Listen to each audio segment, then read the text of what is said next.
Je lance le Facebook aussi. Il y a des gens qui suivent un petit peu partout, tu vois, c'est bien.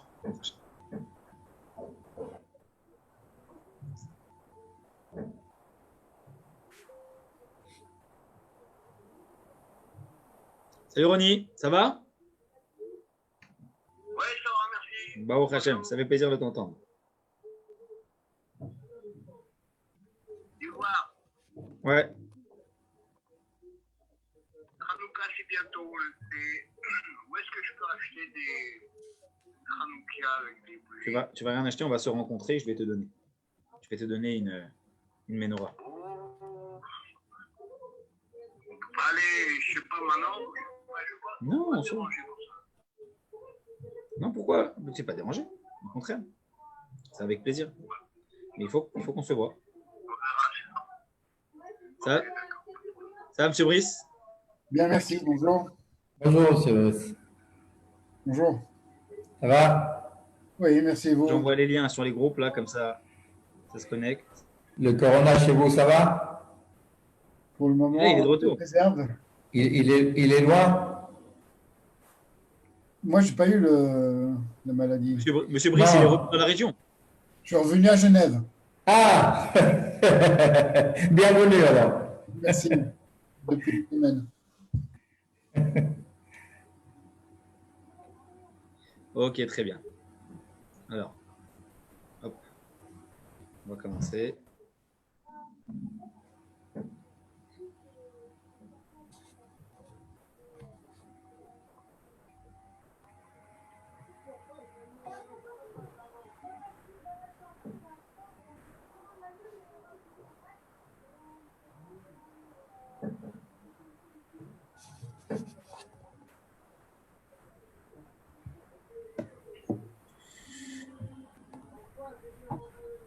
On se laisse une petite minute avant de commencer?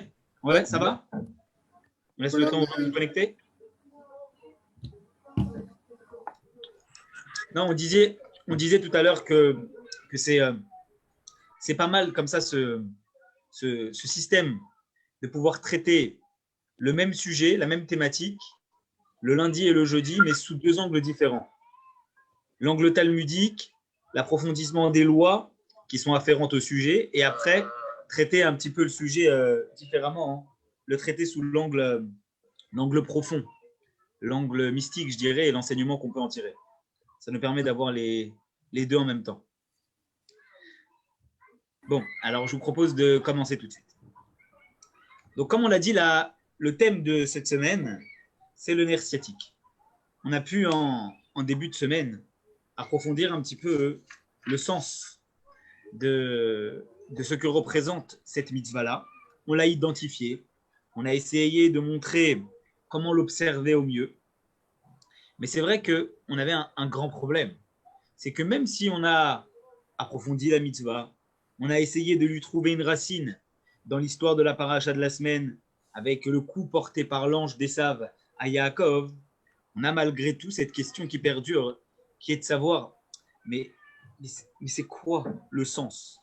Ça voudrait dire que dans chaque événement de la Torah, il devrait y avoir une mitzvah qui découle de ce qui s'est passé. Et pourtant, rares sont les fois dans la Torah, quand vous regardez, où vous avez une histoire qui aboutit à la création, à l'institution d'une mitzvah.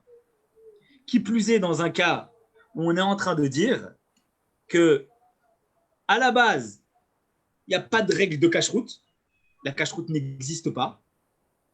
Il y a un coup qui est porté par un ange à Yaakov, et de là découle une mitzvah, d'accord, un commandement qui, discussion étant de savoir est-ce qu'il est né dès ce moment-là ou véritablement plus tard au moment du don de la Torah, les Chachamim disent que la place de cette phrase Alken, comme on va le voir ici, vous le voyez, il est dans la référence 1, Alken lo yochlu bnei Israël ad guid anaché, c'est pour cela que les enfants d'Israël ne mangent pas le guid anaché. On a l'impression en fait que cette phrase-là, c'est une parenthèse dans l'histoire. Parce qu'en général, dans tous les livres de la Torah, Bereshit, Shemot, Vaikra, c'est les lois, mais Bereshit, Shemot, Bamidbar, etc., on voit que c'est c'est l'histoire et nous, on se situe derrière la caméra et on regarde ce qui est en train de se passer. Mais on a l'impression, quand vous regardez cette phrase-là, qu'on a l'histoire qui est racontée, donc cette bataille, et d'un coup, parenthèse, Alken, c'est pour cela que les Béné Israël ne mangeront pas de guide anaché jusqu'à aujourd'hui. Comme si qu'on a, vous savez, la remarque, note du traducteur. C'est un peu ça, en fait, on a l'impression. Et justement, les sages, ils nous disent que la place de cette loi, elle ne devrait pas être là. Elle devrait être après le don de la Torah. Ça veut dire, admettons, Parashat Mishpatim, tu veux donner la chose, alors à ce moment-là, eh bien, tu le mets. Mais là, a priori, il n'y a pas de rapport, a priori. Et on ne comprend pas pourquoi cette phrase-là, elle existe à ce moment-là dans la référence en question de la paracha. Donc, il faut qu'on comprenne le rapport entre cette mitzvah, son origine, l'histoire de son origine, et essayer de comprendre le sens finalement que cela nous apporte, de pouvoir créer un lien entre cette mitzvah, le sens de cette mitzvah, et l'histoire auquel elle est rattachée. D'accord? Excusez-moi, David. Oui. Pour moi, c'est pas encore clair, juste une parenthèse sur l'effectivité de la mitzvah. Finalement, c'est à partir du don de la Torah ou c'est à partir du moment où c'est de l'événement? Parce que ce qu'on a étudié lundi passé sur le fait que Yosef a fait visiter les abattoirs à ses frères, en rapport avec ça, c'est pas encore clair pour moi. En fait, c'est ça. C'est qu'on avait dit que ça, c'est né à partir du moment de l'histoire de Yaakov. À partir de ce moment-là. La mitzvah, elle a commencé à tomber sur les enfants d'Israël. Elle a commencé à exister à partir de ce moment-là. Mais les sages ils disent, ça veut dire quoi qu'il y ait une mitzvah qui a été ordonnée aux enfants d'Israël avant le don de la Torah? Que finalement, les gens tzadikim de cette époque-là, ils accomplissent des mitzvot. Admettons, on comprend. Mais dans le sens où finalement, il n'y a pas de... excusez-moi. Mais dans le sens où, a priori, à la base, il n'y a pas cette mitzvah-là, d'accord, elle était appliquée par les enfants de Yosef, comme on a vu par les frères de Yosef, etc. C'est parce que certainement qu'il l'accomplissaient comme tous les autres. Mais pourquoi devoir donner un sens particulier à cette mitzvah au point de dire que c'est pas comme toutes les autres mitzvot, à part la Brit Mila, qui a été ordonnée avant le don de la Torah en tant qu'ordre, mais cette mitzvah-là aussi, elle a été ordonnée en tant qu'ordre avant le don de la Torah. Et c'est pour ça qu'il y a cette discussion de savoir est-ce que sa place, elle est légitime ici, parce que la mitzvah, elle est réellement née à ce moment-là, qu'il y a eu un ordre qui a été donné par Dieu à ce moment-là, comme nous dit le Talmud, ou les sages plus loin, hein, les décisionnaires qui discutent et qui disent que sa place, elle n'est pas là. Sa place, elle aurait dû être après le don de la Torah, parce qu'elle est similaire à toutes les autres mitzvot, et donc, bien que certains l'accomplissaient avant, l'obligation, l'astreinte de l'application, elle est née réellement à partir de quand? À partir du moment où la Torah elle a été donnée. Donc il y a ce questionnement. Alors, je vous propose d'essayer de comprendre ensemble pourquoi, eh bien, cette mitzvah, elle a sa place à ce moment-là et elle est liée à tel et tel événement. Alors, reprenons ensemble cette fameuse phrase qui est marquée dans la référence 1 du Passouk. C'est important de la revoir. Jacob, donc vous savez, on l'a dit, il est resté seul, il a fait le tour, il est parti de l'autre côté, il s'est battu avec l'ange, et l'ange l'a touché Bekaf Yerech, dans le creux de sa hanche. Et c'est pour cela que les enfants d'Israël ne mangent pas, encore aujourd'hui, le nerf sciatique, qui se trouve justement dans la cavité de la cuisse, parce que Jacob il a été touché à la cavité de la cuisse sur le nerf sciatique. Ça, c'est le verset de la Torah qui est dans la paracha. Et de ce verset-là, on l'a vu dans Choulin, on l'a vu, vous vous souvenez, dans ce qu'on a étudié, finalement, de cette loi-là, de cette histoire-là, découlent les détails de la loi. Pour vous en citer deux, il y a une discussion dans la Gemara qui dit quelles bêtes sont astreintes à cette mitzvah de nerf sciatique de ne pas le consommer. On l'a dit lundi. Les volailles ne sont pas astreints. Pourquoi? Alors, la Gemara le dit tout simplement parce qu'ils n'ont pas de creux de cuisses, les volailles. Ils ont certes des cuisses, mais ils n'ont pas de creux. C'est quelque chose qu'on observe chez les bêtes domestiques et les bêtes sauvages, mais pas chez les volailles. Nous dit la Gemara. Donc, puisqu'ils n'ont pas de creux de hanche, alors à ce moment-là, eh bien, il n'y a pas la mitzvah. Deuxième chose intéressante, c'est qu'une discussion dans la Gemara entre Rabbi Yehuda et les Chachamim, de savoir est-ce que c'est dans les deux, finalement, les deux, je dirais, hanches de la bête, ou c'est uniquement dans une des deux hanches.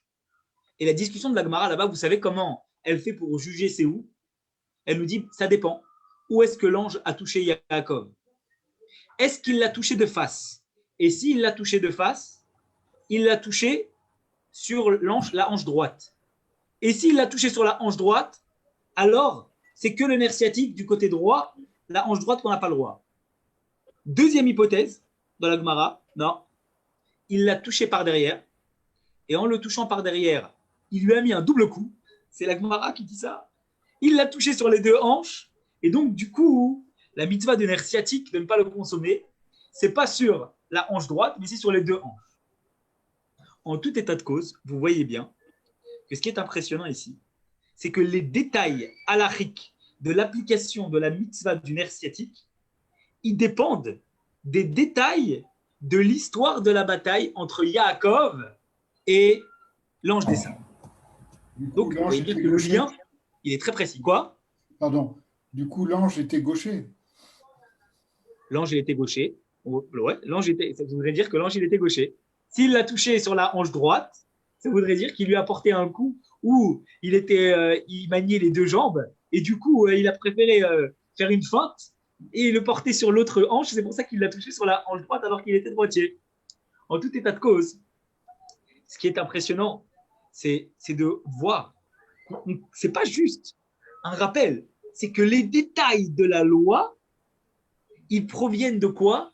Ils proviennent des détails halachiques, des détails de l'histoire de Yaakov. Pourquoi aller jusque-là? Qu'est-ce qu'il y a de si spécial dans cette histoire pour qu'on soit capable de s'intéresser aux détails d'une histoire qui vont être déterminants pour l'application de la loi? Alors, à propos de cette mitzvah-là, le Rashbam, c'était le gendre de Rashi. Vous savez, le Rashbam, il s'appelle Rabbi Shmuel ben Meir. Eh bien, il parle de cette mitzvah, il donne le sens de la mitzvah. Et il nous dit que le sens de la mitzvah, c'est quoi? C'est célébrer le courage que Yaakov a eu et le miracle que Hachem il lui a fait, qu'il ne soit pas mort pendant ce combat. Il y a quelque chose qui est interpellant, je dirais, dans ce que nous dit le Rashbam. C'est que si vous regardez, le Rashbam, lorsqu'il aborde le caractère de la mitzvah, à la différence de la Gemara qui se préoccupe des détails, et du Passouk qui fait référence aux détails du moment où il a touché à la hanche, le Rashbam, de façon plus générale, il lie la mitzvah, cette mitzvah-là, il la lie à quoi? Il la lie au combat. Il ne parle pas d'événements particuliers dans le combat. Il ne parle pas de l'uppercut qu'il a pris à la minute 4 ou au round 2. Il parle de l'histoire en général. Il nous dit le courage que Yaakov il a eu de l'affronter. Donc, il parle du combat en général. Et le miracle que Hachem il a fait, parce qu'il est en train de combattre avec un ange quand même. Donc, vous imaginez bien que c'est pas pachout, c'est pas si évident que ça de gagner une bataille contre un ange.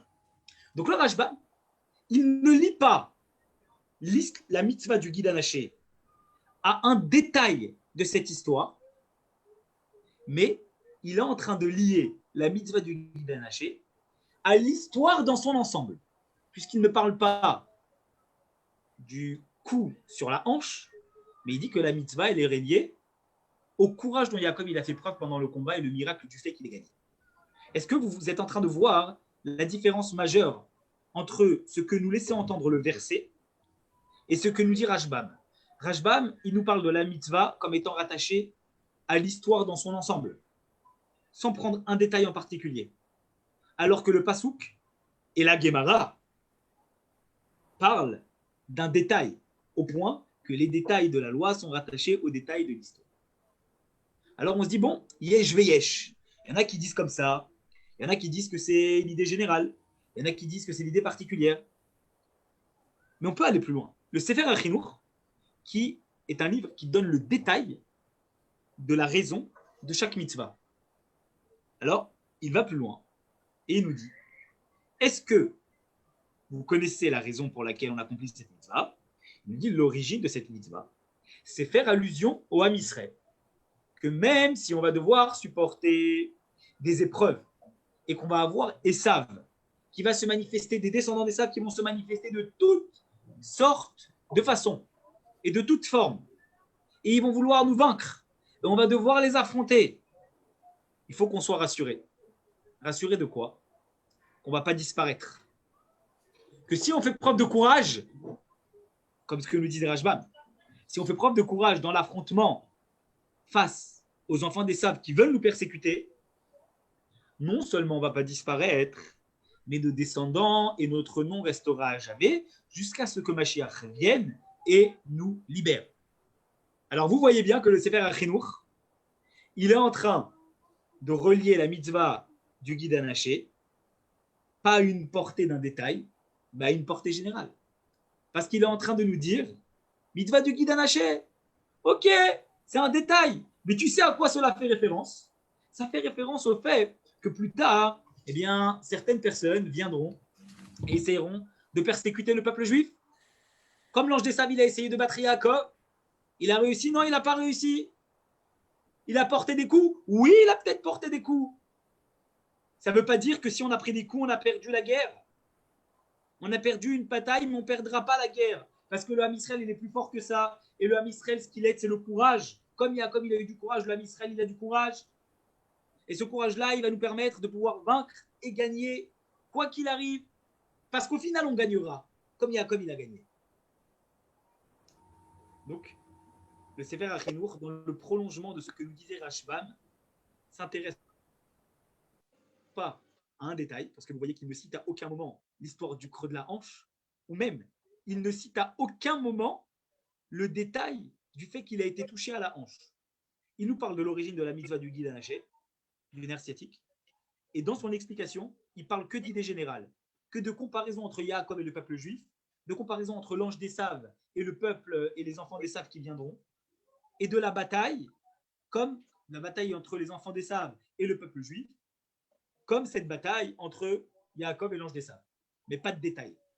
Ça veut donc dire qu'on a ici le Sefer HaChinuch qui vient renforcer la vie du Rashbam pour nous dire que ce qui compte dans cette histoire, c'est le caractère général. Donc la question, évidemment, on l'a tous. La question est de savoir pourquoi le souvenir d'une idée qui est aussi importante, d'accord? Le courage du peuple juif, de Yaakov qui a vaincu l'ange d'Esav, à aucun moment on ne parle de ce caractère général dans la Torah. Et ce qu'on rattache à la mitzvah du nerf sciatique, c'est un détail dans cette histoire. Le détail qu'il a été touché à la hanche. Excusez-moi, mais vouloir prendre un détail d'une histoire et transposer chaque détail halachique sur la base de ce détail de l'histoire, c'est minimiser la portée du combat entre Yaakov et l'ange d'Esav. Et même plus que ça. Si on est en train de parler de courage et on est en train de parler de victoire, parce que c'est finalement le symbole qu'on veut prôner, la victoire au bout du compte de Yaakov sur l'ange d'Esav. Mais On est en train de parler d'un détail sur le fait que Yaakov, il a pris un coup. Si déjà, parle d'un coup que Yaakov, il a mis, et là, tu vas parler de victoire. Mais là, tu fais déduire une mitzvah. Je t'écoute, Michel, dans un instant, mais juste finis ça, parce que c'est important. Tu fais dépendre une mitzvah qui apparemment est reliée au courage de Yaakov et à la victoire finale. Sur quoi? Sur le fait que Yaakov, il a pris un coup par l'ange d'Esav. Elle vient d'un coup qu'on nous a mis. Pourquoi la mitzvah provient d'un coup que l'ange nous a mis? Ça, c'est la première question. Et la seconde, pourquoi on s'intéresse à un détail dans le Passouk alors que les commentateurs, le Rashbam, le Sefer HaChinuch, nous parlent d'une idée générale? Pourquoi le Passouk a choisi, ainsi que le Talmud, de s'intéresser au détail? Oui, Michel, tu avais une question. Toute cette histoire-là de cette bataille entre Yaakov et l'ange, Oui, elle est sans but. Ça veut dire que c'est comme si Dieu fait en sorte de créer une bataille pour nous faire savoir. Ça ressemble un peu à l'exil d'Égypte. exact. Oui, toute forme d'exil que le peuple juif a malheureusement vécu. Où on a finalement des... on sait très bien, on est persécuté à toute forme d'époque. Et donc, Non, j'entends par là, en parlant de j'entends détails, le prélude, Dieu organise pour que à l'avance on va créer une famine pour que le peuple juif descende en Égypte, et puis toute la suite des événements. Ça veut dire que Dieu programme à l'avance un problème et il va le solutionner, et là c'est la même chose. Donc on va créer une bataille entre Yaakov et un ange, et découlant de ça, on va créer une règle. je suis tout à fait d'accord avec toi. Et je vais même aller plus loin dans ce que tu dis. Ça veut dire que finalement, ce qui nous intéresse le plus, puisque on est en train, Dieu a fait en sorte qu'il y ait une bataille entre l'ange d'Esav et Yaakov, c'est de créer un combat pour qu'au final Yaakov gagne le combat, pour que ce soit un signe prémonitoire que les batailles que le peuple juif mèneront, ils finiront par les gagner. Ok, très bien. Mais alors à ce moment-là, puisqu'on va dans ce sens-là, pourquoi tu me parles d'un détail? Pourquoi tu me parles d'un coup que le peuple juif a pris? Ça veut dire que tu es en train de monter, parce que on a tous la possibilité de réfléchir et de se dire oui, mais parce que c'est pour montrer au peuple juif qu'ils prendront des coups. Ils finiront, quoi qu'il arrive, ils prendront des coups. Mais au final, ils gagneront. Mais alors, à ce moment-là, tu veux montrer que le peuple juif va prendre des coups, mais qu'au final, le peuple juif il va gagner. Ok, très bien. La question est de savoir, premièrement, si c'est intéressant de savoir qu'on va prendre des coups et qu'on va gagner, cite-le. Mais ne cite pas que ça. Parce que là, en citant que ça dans le verset, tu es en train de dire la seule chose qui compte, c'est le détail. Or, le Rashbam, le Sefer HaChinuch, tout le monde est en train de nous dire mais non, le détail, ok, c'est important, admettons. Mais un détail, ça passe après une règle générale. Klal ou prat ou klal, iatadan et la keren prat. Mais d'abord le klal. On sait très bien que le cas particulier existe après avoir mentionné une règle générale. Tu veux parler d'un détail, parle d'un détail. Mais la bataille, elle est résumée à ça. Au coup de l'ange d'Esav à Yaakov. Et c'est pas juste qu'on résume la bataille à ça, on résume la bataille à un détail. C'est qu'en plus de ça, il y a une mitzvah qui découle de ce détail où la règle générale n'est pas mentionnée. Et cette mitzvah-là, pas simplement qu'elle découle du détail, mais que chaque règle de cette mitzvah, eh bien, ça provient des détails de ce détail. Vous comprenez un petit peu la question? C'est ça, en fait, qui nous interpelle. De comprendre comment ça marche. Ça veut bien dire, automatiquement, que, vous le savez, on a l'habitude maintenant, Baruch Hashem, il n'y a rien pour rien. La Torah est d'une telle richesse et d'une telle profondeur que si c'est le détail qui a été choisi, c'est que la Torah elle veut mettre l'accent, non pas sur la règle générale, mais sur le détail.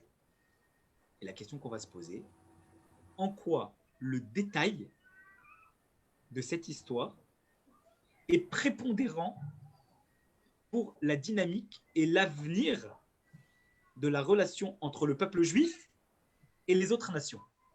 Parce que comme on l'a évoqué au tout départ, finalement, c'est ça l'idée.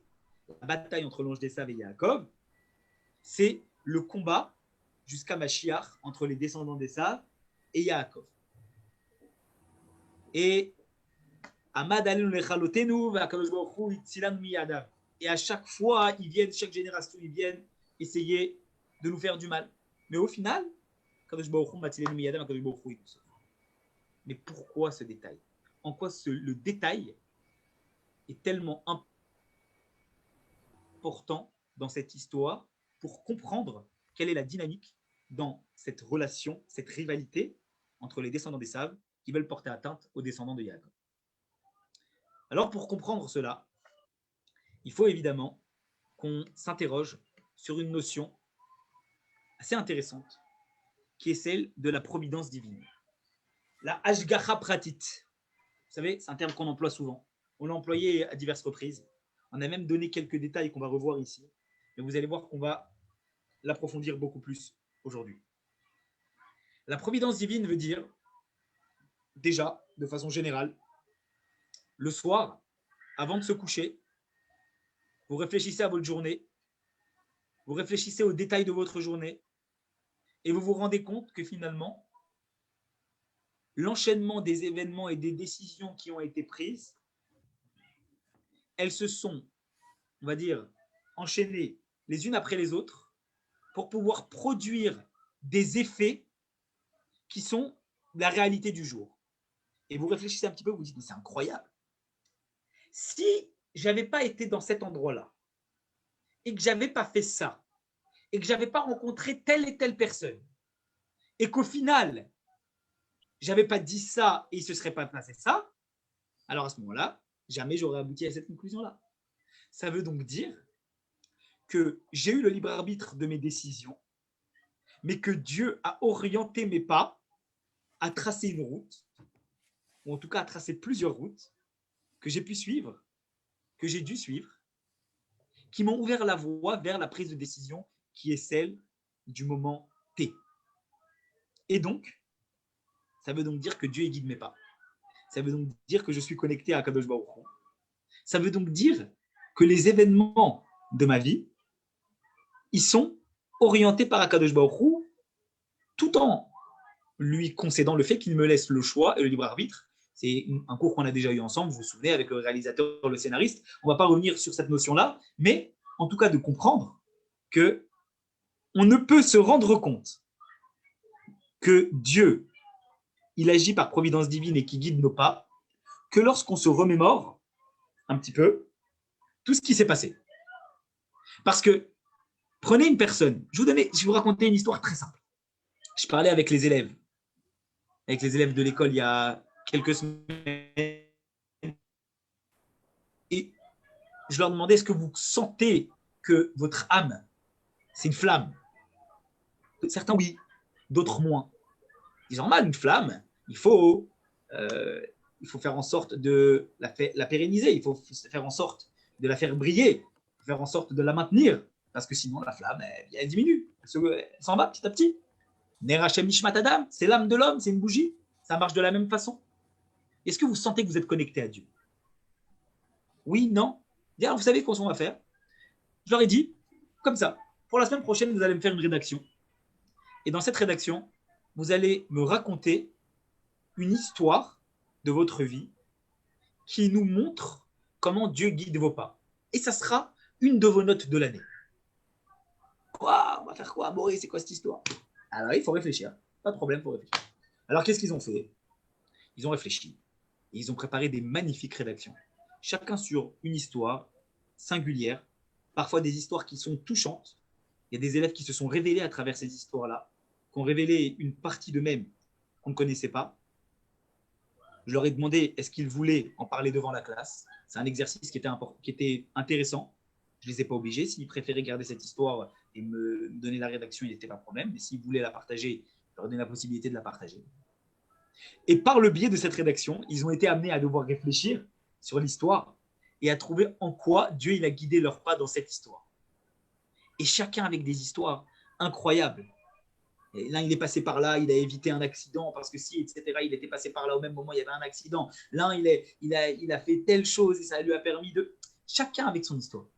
Mais ça veut bien dire qu'on a l'obligation de réfléchir sur notre journée pour pouvoir comprendre en quoi Dieu oriente nos pas. Parce que sinon, ça reste une notion qui est abstraite. Dieu guide mes pas. Ok, quoi Dieu guide mes pas? Ouais, Dieu guide mes pas. Tu sais, montre-le-moi. Pour pouvoir le montrer, il faut faire ce qu'on appelle son Cheshbon Nefesh. Ça veut dire qu'il faut faire le point dans sa tête sur la journée qui est passée, réfléchir comment ça s'est passé. Et c'est comme ça qu'on arrive à remonter petit à petit les événements jusqu'à réussir à reconstruire, je dirais, le schéma de tout ce qui s'est passé et en arriver à comprendre comment Dieu a fait en sorte qu'on passe par là, qu'il nous arrive tel événement, qu'on rencontre telle personne et que telle et telle chose se passe. Ça, c'est ce qu'on appelle la Hashgacha Pratit, la providence divine. Question. Est-ce que la providence divine s'exprime de la même façon dans ce monde-là pour tout le monde, pour tous les êtres vivants, pour tout ce qui a une vie, pour tout ce qui est créé par Dieu? Le Baal Shem Tov, il nous donne un élément de réponse. Regardez ce qu'il dit, le Baal Shem Tov. Il dit que, en vérité, la Hashgacha Pratit, parce que c'est le terme, c'est pas Hashgacha Klalit, c'est pas providence générale, c'est pas le mouvement général, le cheminement général que Dieu, l'objectif général que Dieu donne au monde. Hashgacha Pratit veut dire que chaque créature ou chaque espèce de créature est guidée par Dieu. Parce que le caractère individuel, ça peut être sur chaque élément, chaque entité, les unes séparées des autres, ou ça peut être une distinction d'espèces. Quand j'ai une distinction d'espèces, alors à ce moment-là, j'ai aussi une providence individuelle. J'ai aussi un chemin que Dieu trace sur les espèces, chacune les unes indépendamment des autres. Donc, vous voyez bien que ça ouvre plusieurs questions. De savoir, laissez-moi un instant, je branche le chargeur de l'ordinateur parce que j'ai l'impression que ça va s'éteindre. Je continue à parler, mais je branche en même temps le chargeur de l'ordinateur. Ça veut donc dire quoi? Ça veut donc dire que ça nous ouvre la possibilité à se poser des questions. Est-ce que Dieu, il agit dans le monde de la même façon pour chaque créature? Est-ce que Dieu, il agit dans le monde de la même façon pour chaque espèce? Est-ce que Dieu, il oriente le chemin des hommes différemment de celui des végétaux et des minéraux? Est-ce que chez les hommes, il y a une distinction? C'est intéressant de savoir comment ça se passe. Baal Shem Tov, il nous dit, regarde, il nous dit que la providence divine que Akadosh Baruch Hu, il porte sur le monde, elle n'est pas limitée à l'espèce humaine. Donc déjà, ce n'est pas que les êtres humains qui bénéficient de cette providence divine.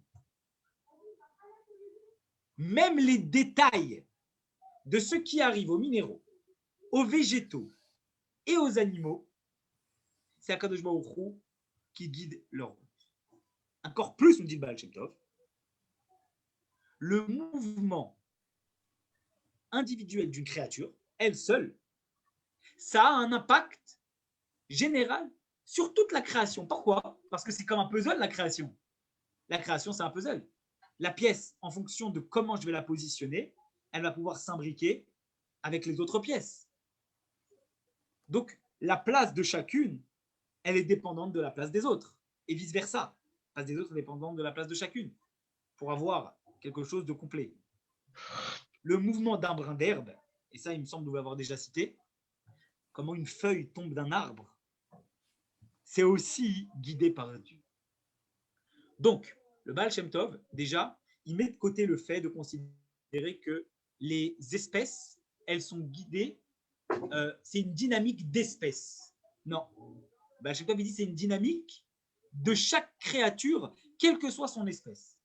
Ce n'est pas Dieu qui définit l'objectif global des végétaux et l'objectif global des minéraux, c'est que chaque minéraux, chacun des minéraux, chaque minéral ou chaque végétal est guidé par Akadosh Baruch Hu.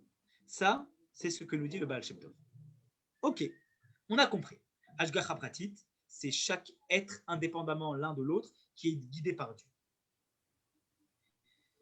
Alors, le Rabbi Yosef Yitzhak, il nous apporte une explication, il approfondit un petit peu cette notion qui est citée dans la référence 4 par le Baal Shem Tov. Il approfondit cette notion et il nous dit on ne peut imaginer, ni comprendre la providence individuelle que Dieu porte sur son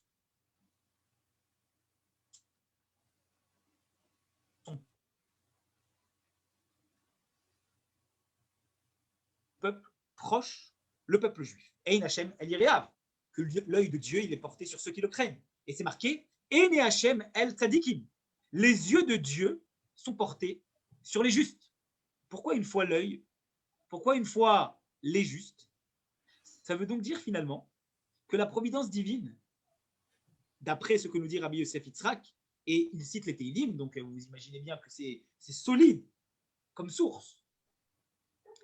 Oui, Dieu, il guide les pas de chaque créature individuellement, les unes des autres, mais il semblerait qu'il y ait certaines créatures pour lesquelles l'intensité de, je dirais, du Waze, du GPS, elle est plus importante. La preuve, c'est que pour ceux qui le craignent, on parle d'un œil. On a l'impression que Dieu il fait comme ça, d'accord? Comme ça. Et pour les tzadikim, c'est les deux yeux. Donc, Dieu, il guide les pas. On guide mieux quelqu'un avec deux yeux qu'avec un œil. Donc, de ce que nous dit Teilim, les tzadikim, ils bénéficient a priori d'une hashgacha pratit qui est supérieure aux autres. Et donc, on a l'impression d'avoir plusieurs niveaux. On a l'impression d'avoir le niveau de la hashgacha pratit et des tzadikim, le niveau de la hashgacha pratit de la providence divine de ceux qui le craignent, et le niveau de la hashgacha pratit pour tous les autres, même ceux qui ne le craignent pas, puisque Baal Shem Tov a dit que chaque créature est guidée par Dieu d'une certaine façon. Ça marche comment? Puisqu'on vient de dire, juste avant, d'accord, que finalement, la hashgacha pratit, elle s'exprime dans chaque détail de la création. Comment ça marche finalement d'être en train de dire qu'elle s'exprime plus chez certaines créatures que chez d'autres? Si elle s'exprime sur chaque détail de chacun, au point que le mouvement d'une feuille, il est guidé par Dieu, comment on peut aller plus loin que ça? Comment on peut aller plus loin comme providence divine que dire que Dieu est en train de guider le mouvement d'une feuille qui tombe d'un arbre pour être sur le sol? On ne peut pas aller plus loin que ça. Pourtant, il semblerait, d'après Teilim, qu'il y ait différents degrés d'Hashgacha pratique, différents degrés de providence divine. Comment ça marche? Est-ce qu'il y a différents degrés? Est-ce qu'il y a différents niveaux? Ou est-ce que finalement, il y a quelque chose qu'on ne comprend pas? Oui, il peut y avoir un caractère direct ou indirect au travers des lois de la nature. Exact, totalement, exactement. C'est la première hypothèse. Première hypothèse qu'on voit maintenant, à la fin de la référence 4, c'est qu'on peut dire que c'est la manifestation de cette providence qui est différente. Autrement dit, ce n'est pas que la providence elle-même, elle est différente, puisqu'elle s'exprime quoi qu'il arrive sur chaque détail. C'est qu'en fait, elle peut s'exprimer sur chaque détail pour tout le monde, mais rien ne dit que chacun va la percevoir de la même façon. Quand je disais aux élèves, posez-vous les bonnes questions. Pourquoi certains m'ont dit tout de suite oui? Pourquoi certains m'ont dit non? Pas nécessairement. Peut-être qu'il y en a chacun, peut-être que les uns, dépendamment des autres, eh bien, ils ont reçu un dévoilement qui s'est exprimé pour les uns plus clairement que pour d'autres. Ou peut-être que certains ont réfléchi et que d'autres n'ont pas réfléchi.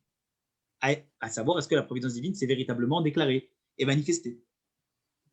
Mais au bout du compte, vous avez raison, première hypothèse, est-ce que la providence divine, elle se manifeste de la même façon pour tout le monde? Alors le rabbi dit, finalement, qu'il n'y a pas de différence entre les juifs, mais en fait, quand on est en train de parler de tzadikim tout à l'heure dans Teilim, eh bien, ça fait référence, quand on parle des justes, ça fait référence à quoi? Ça fait référence au peuple juif en général, comme il est écrit, Ve'amecha kulam tzadikim, et ton peuple sont tous des tzadikim.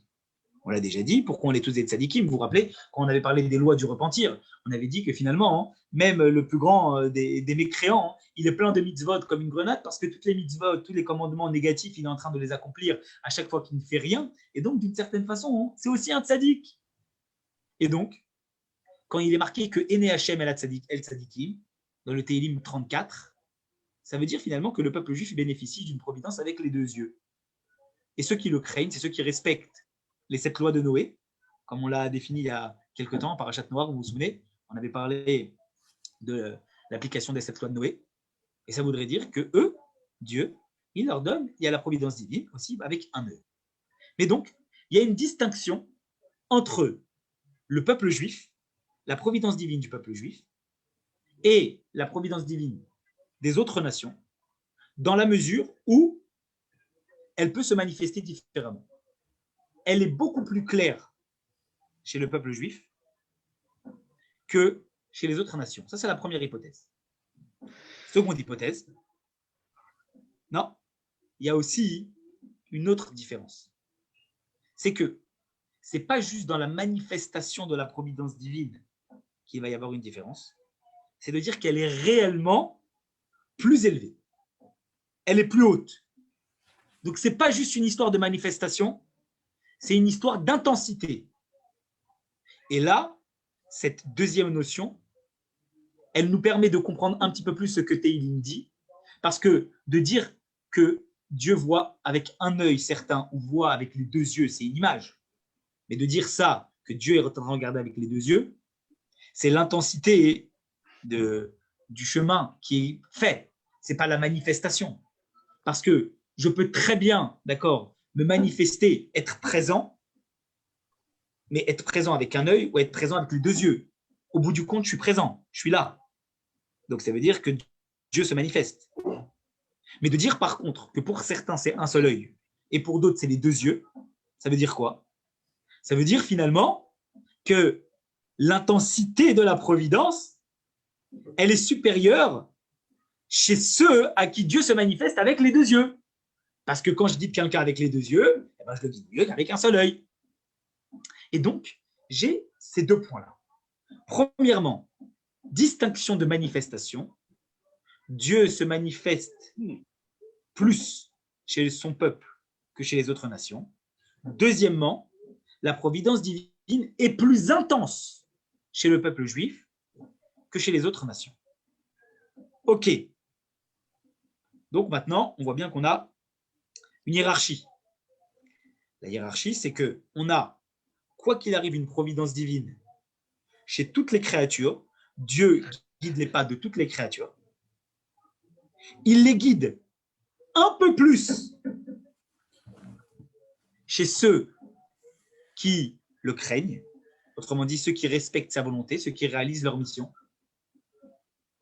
Pensez-vous que les végétaux, les minéraux, les animaux n'ont pas de mission? Bien sûr qu'ils ont une mission.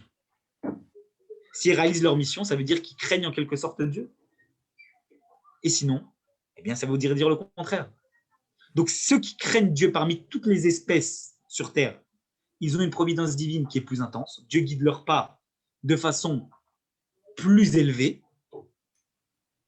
Et il y a, a priori, en haut de la pyramide, le peuple juif, chez qui Dieu le guide de façon plus élevée qu'avec toutes les autres créatures, et également de façon plus claire, avec une manifestation qui est plus évidente. OK pour la hiérarchie.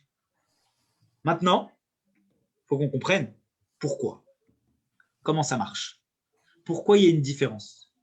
Pourquoi Dieu, il caractériserait le degré de manifestation et d'intensité du signal de la providence divine de façon supérieure chez le peuple juif que chez toutes les autres créatures? Alors, il faut qu'on explique ça. Et on va le voir dans la référence numéro 5. Vous savez qu'il est écrit dans Malachi à propos du peuple juif. Il est écrit à Afti Etrem Amar Hashem. Je vous aime. Dieu a dit je vous aime. Et on a dit Bema Aftanu. Pourquoi tu nous aimes? Esav, c'est aussi le frère de Yaakov. Ils viennent du même père. Pourquoi je vous aime plus? Pourquoi tu nous aimes plus? Il a répondu à Kadosh Baruch Hu. Il a répondu Neum Hashem Vaoav et Yaakov. Dieu a dit j'aime Yaakov. Il n'y a pas de raison. Il n'y a pas de logique. Il n'y a pas d'explication pour expliquer pourquoi Dieu aime plus le peuple juif, d'accord, que les autres nations. C'est-à-dire quoi qu'il les aime plus? Pourquoi Dieu n'aime pas les créatures, il n'aime pas toutes les créatures comme il les a composées? Ça veut dire quoi aimer plus? Alors en vérité, aimer plus, ça ne veut pas dire que Dieu il aime plus certains que d'autres, parce qu'on est tous finalement des créations d'Akadosh Baruch Hu. Ça veut juste dire que la place que Dieu donne dans le monde et la mission que Dieu donne dans le monde aux différentes créatures, aux différentes créations sur Terre, elle légitimise en quelque sorte le regard et l'attention qu'il va leur porter. Vous connaissez le premier Rachid Bereshit, qui dit que le monde il a été créé, Bereshit, Bet Reshit, on avait abordé quand on a fait le cours sur Parashat Bereshit, pour deux choses, la Torah et le peuple juif. Donc le peuple juif, comme la Torah, c'est l'objectif de la création. Nous sommes l'objectif de la création. Et le reste, et les autres créations, ce sont des créatures que Dieu aime, mais qui ne sont pas un objectif, qui sont un moyen pour réaliser l'objectif. Ça ne veut pas dire qu'on est en train, chas v'shalom, et je précise mes propos, de dire que on se croit supérieur et au-dessus. Non. Ça veut juste dire, et c'est important de le rappeler, que lorsque Dieu il dit que l'un, c'est l'objectif et que l'autre, c'est le moyen, c'est que l'objectif, s'il veut se réaliser, il a besoin de cohabiter et il a besoin d'utiliser le moyen à bon escient. Ça veut donc dire qu'une personne qui veut s'isoler des autres, s'il s'isole du moyen que Dieu a mis à sa disposition, alors à ce moment-là, il ne peut pas réaliser l'objectif tel quel. Et s'il pense que de dire que c'est un objectif, c'est lui concéder certains droits, il oublie tous les devoirs et les responsabilités que cela incombe. Mais ça veut donc dire que le peuple juif est l'objectif de la création, comme c'est marqué, comme nous dit Rachid dans Parashat Bereshit, et que la création, dans son ensemble, est un moyen.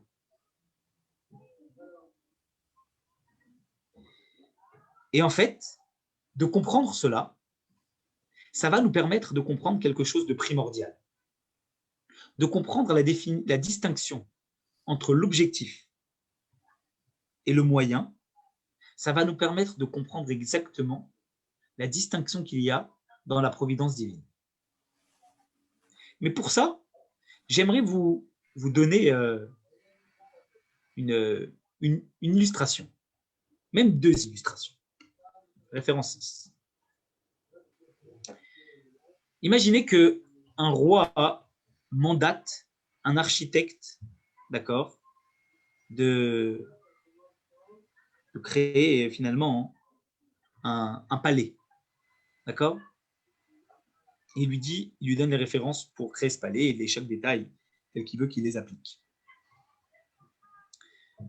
Quand le roi il va venir visiter, s'il voit qu'il y a un détail qui manque dans ce qu'il lui a demandé, dans la réalisation de l'objectif qui a été donné à l'architecte, il va s'énerver au point que ça va remettre en cause totalement le travail général qui a été entrepris par l'architecte. Il va complètement lui dire, tout ça, ça vaut rien. Mais quoi, ça vaut rien? Je t'ai fait tout nickel. Il y a une pièce qui n'a pas été peinte dans la couleur que tu voulais. Non. Pourquoi?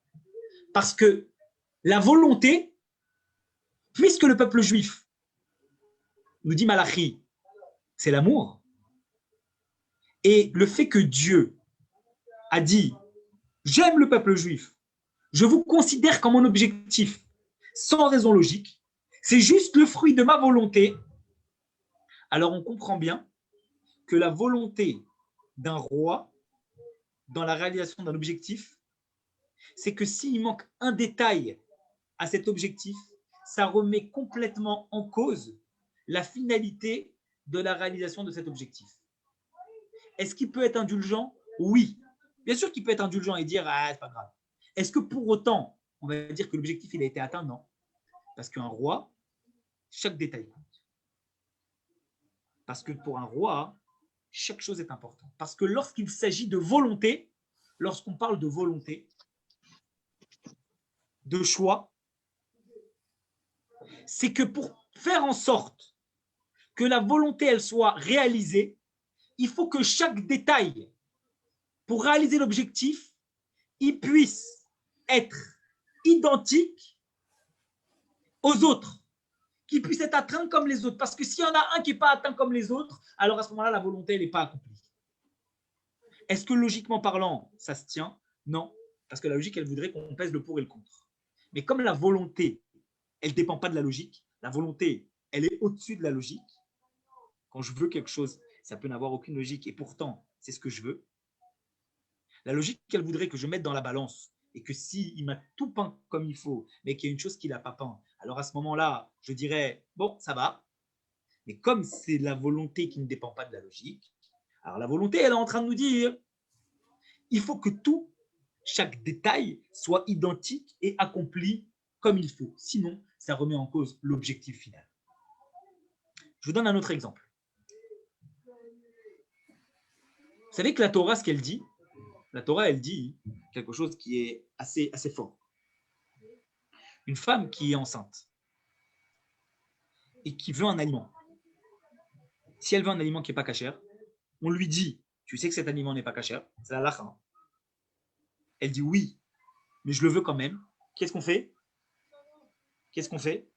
On lui donne, même si ce n'est pas cachère. Comment tu peux lui donner? Comment c'est possible? C'est possible, tu ne peux pas lui donner.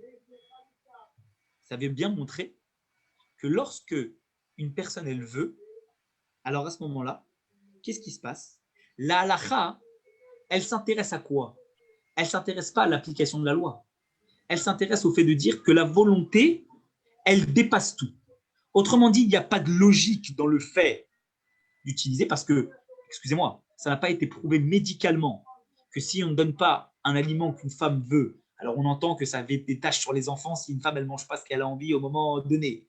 Mais médicalement, ça n'a jamais été prouvé que si on ne donne pas un aliment qu'une femme, elle veut, il va lui arriver quelque chose.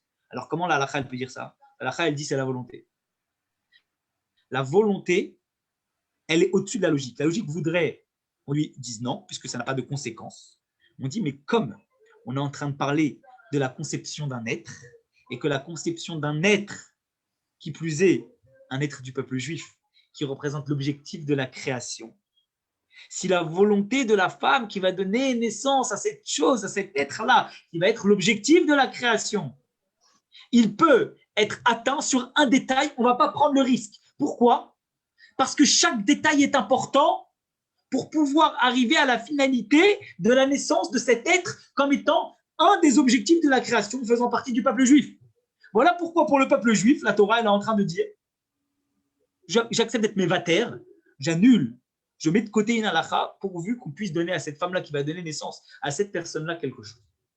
Donc la logique, on l'a montré à 2 reprises dans l'exemple du roi et dans l'exemple de la femme enceinte.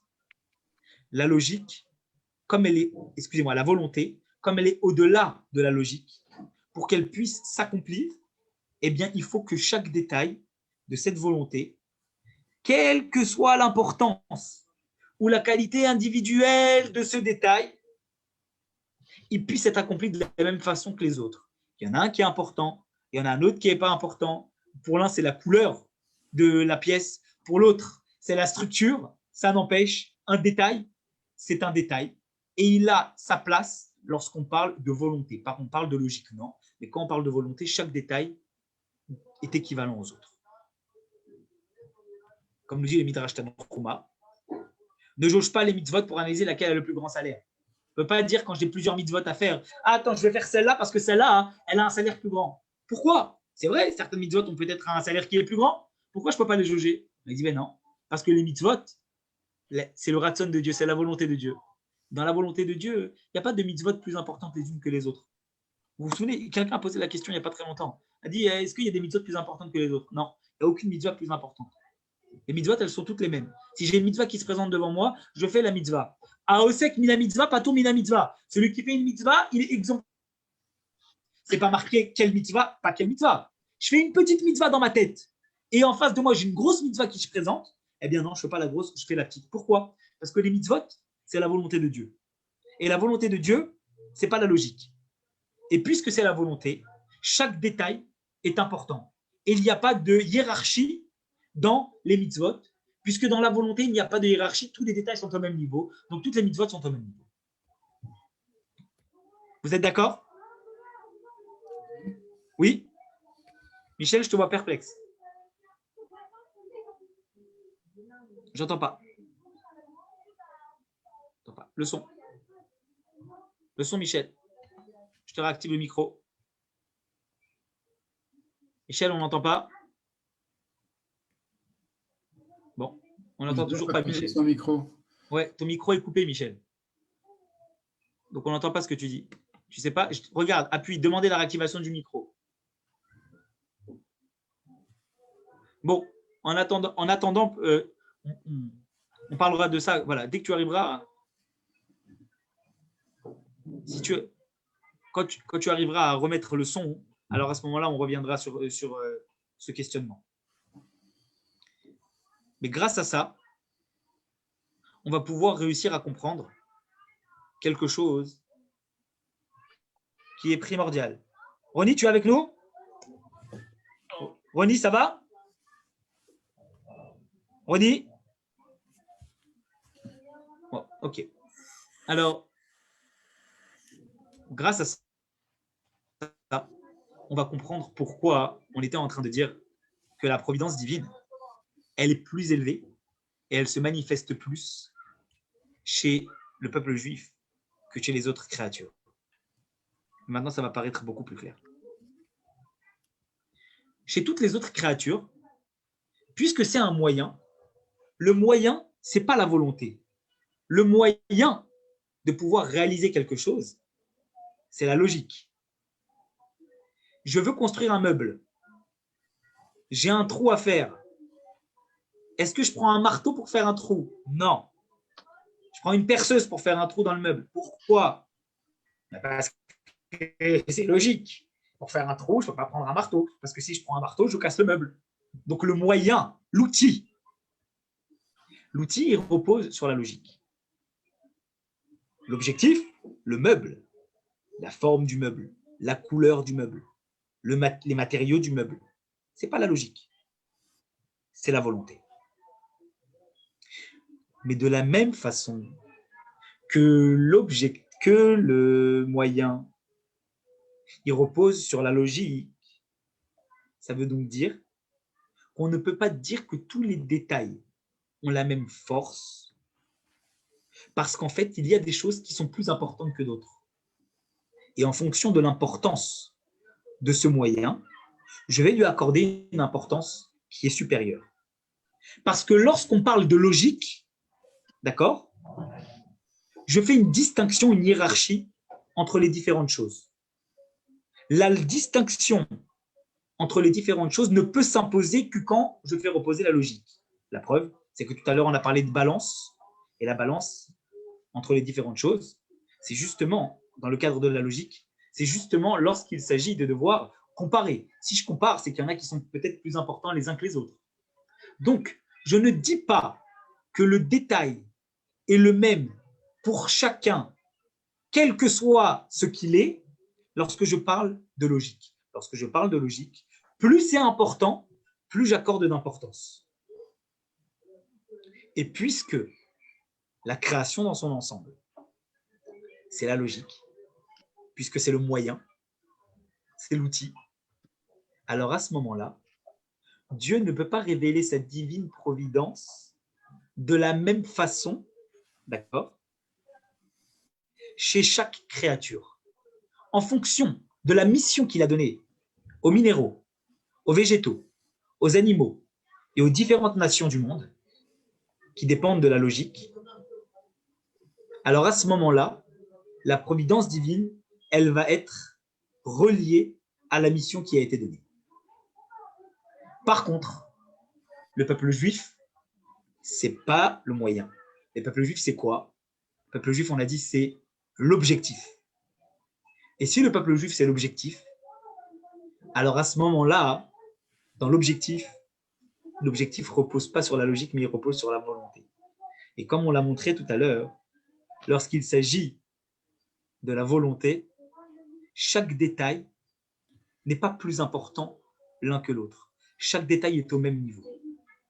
Voilà pourquoi, pour le peuple juif, eh bien, la Hashgacha Pratit, la providence divine, elle est exactement la même pour chacun. Il n'y a pas de différence chez le peuple juif. Et né Hachem el Tzadikim, les yeux de Dieu sur les Tzadikim, c'est-à-dire sur le peuple juif. Pourquoi les deux yeux pour tout le peuple juif? Parce qu'il n'y a pas de différence. Dieu exprime sa providence divine de la même façon chez chaque personne du peuple juif. Parce que le peuple juif, c'est la volonté, c'est l'objectif. Et pour l'objectif, chaque détail est important sans créer de différence entre les différents détails. Ce qui n'est pas le cas lorsqu'on parle du moyen, c'est-à-dire de toutes les autres créatures de ce monde. Pour toutes les autres créatures de ce monde, c'est le moyen. Et lorsqu'on parle de moyen, on parle de logique. Et lorsqu'on parle de logique, il y a une distinction en fonction de l'importance que Dieu revêt et de la mission pour chacune des créatures.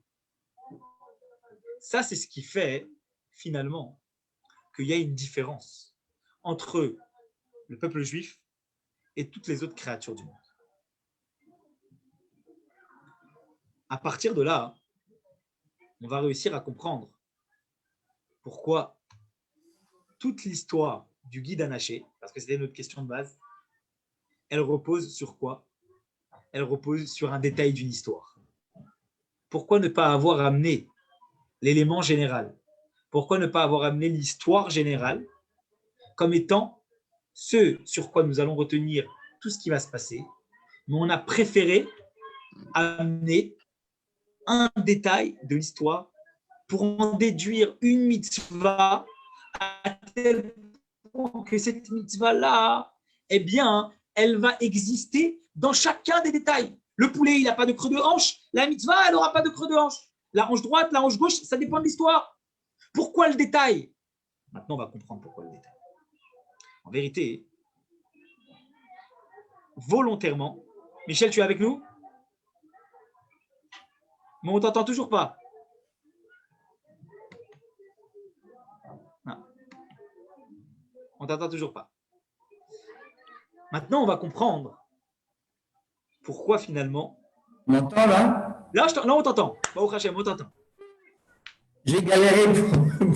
Il y avait une publicité qui est venue dessus et je ne savais pas comment me débarrasser. Bon, Baruch Hashem, tu as réussi. Mais j'ai entendu, mais je ne savais pas comment me débrouiller avec le truc. Alors maintenant qu'on a expliqué la différence entre l'objectif et le moyen, entre la logique et la volonté. C'est très dur à accepter. Hein. C'est pourquoi? Pourquoi, Michel? C'est très dur à accepter parce que si tu prends simplement le monde tel qu'il fonctionne, tu te dis en Afrique, la moyenne d'âge des gens serait de, mettons, à l'époque, enfin il y a 20 ans, et c'était de